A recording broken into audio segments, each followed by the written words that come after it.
This is the examination of the hidden human condition. You're listening to the Hidden Killers Podcast. This is the Hidden Killers Podcast with Tony Brueski. That it is. We are talking with licensed psychologist and forensic psychologist Joni Johnston today. Kouri Richins is the specific case I want to focus on right now. What we've learned recently is that the drugs that she got, the fentanyl that was in that Moscow mule that killed her husband, was obtained through her housekeeper, obviously illegally. You can't just sell the stuff.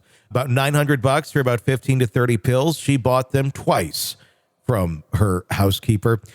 I guess it's a lot of pills if you're just going to kill one person. I mean, couldn't one take somebody out? It is fentanyl and known to be a ridiculously dangerous drug.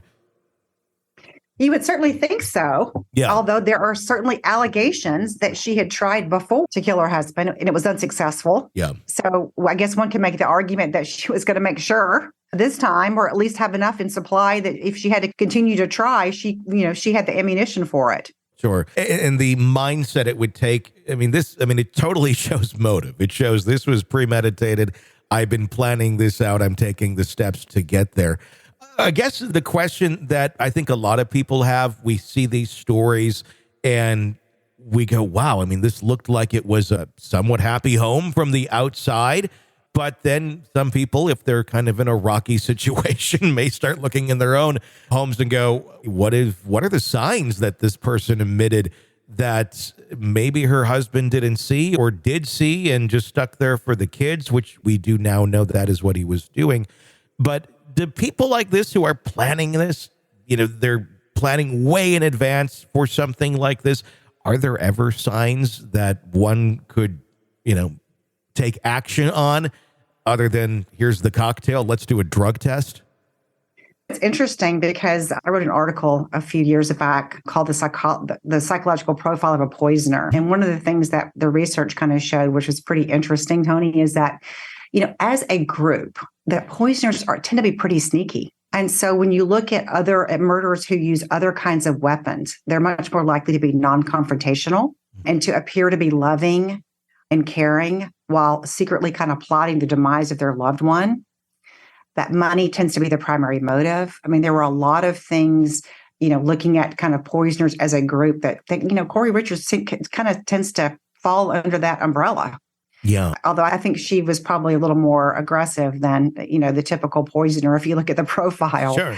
So I think, it runs the gamut, but I think as a group, like I said, people who use poison and who choose to poison somebody do tend to be ones who kind of a lot of times fly under the radar. Now, this is somebody who had allegedly tried to kill somebody a couple of times. Yeah. So there was certainly some signs, right? This person, their husband may have been concerned about it. Yeah, for sure. So that's clearly a sign. But it is interesting to me, I think, that when you look at the murder weapon, that you can sometimes see some patterns. Do poisoners look at their crime as the same as someone who reaches for a gun or a knife? Or do they justify poisoning more easily in their mind than a murderer who uses a more, I guess, dramatic weapon, if you will?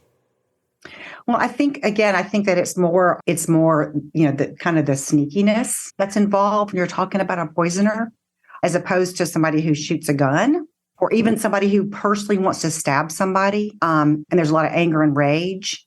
One of the things you see, like I said, when you look at poisoners is, while you and I think we know what's going on, we don't really know what's going on. This person is plotting and planning and doing all kinds of things that other people don't know about. And the ability to do it, fentanyl, not necessarily something you're going to tell is in your Moscow mule.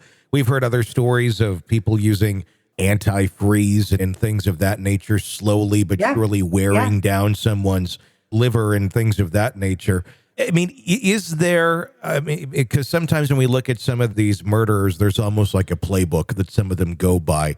Do we see that with murderers that are using poison? Do they tend to kind of go down the same sort of paths prior to executing their plan? Well, they tend to be, their motive tends to be money, like I was saying, much more so than in a lot of other kinds of murders. They tend to be premeditated. When you think about most murders are not premeditated, right? People get in fight, they slug each other out or whatever, or they murder somebody by picking up a baseball bat, hitting them over the head in the middle of an argument. So oftentimes I think they're more educated, they're smarter, they're sneakier. Oftentimes kind of have problems delaying gratification. I'm trying to think what else. But yeah, I mean, I think it's what the point I think here, Tony, is just when you talk about murder and you talk about the weapon that somebody uses, and of course, poison is a very subtle kind of indirect, kind of sneaky weapon. Yeah. It's amazing that the weapon choice can really define the crime in a way. It does. You can just, yeah. It does, and especially when it matches up then with the personality of the person accused, it can either you look at it and go, well, that's very likely that this person did this, or not so much, depending on the weapon that was used. Yes, absolutely. You're locked into the Hidden Killers podcast. Want more? Start binging on all of our true crime podcasts right now through Apple Podcasts and get an ad-free experience when you sign up to be a True Crime Today Premium Plus member exclusively on Apple Podcasts. More of the Hidden Killers podcast dropping soon. Press subscribe now. This is an examination of the hidden human condition This is the Hidden Killers podcast with Tony Brueski.